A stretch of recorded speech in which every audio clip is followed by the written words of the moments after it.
Welcome to Let Me Fix This. Enjoy the video. You begin by confirming essentials and then act.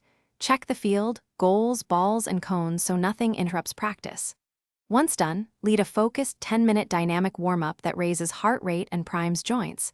This reduces injury risk and improves performance. Make sure to state a single 15-20-minute technical objective, passing accuracy or first touch, so players know what to repeat. You start drills immediately, keep them short and high intensity, and give one corrective cue per repetition. You now escalate by structuring progressive skill work. Control into passing into pressured situations, because complexity must increase only after success. Once players master Phase 1, introduce 4 6-minute blocks and add constraints like 1 or 2 touch limits to speed decision-making. Make sure to run small-sided games such as 4v4 or 6v6 to transfer techniques into tactical contexts. These force spatial awareness and communication.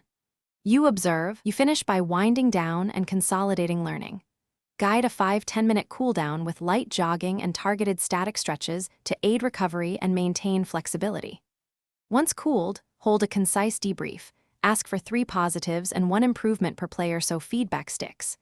If things go wrong and effort drops, troubleshoot immediately by reducing group size, increasing touches, or adding a short competitive consequence. This restores focus and intensity. You close with clear homework, 5 minutes of targeted reps to maintain progress.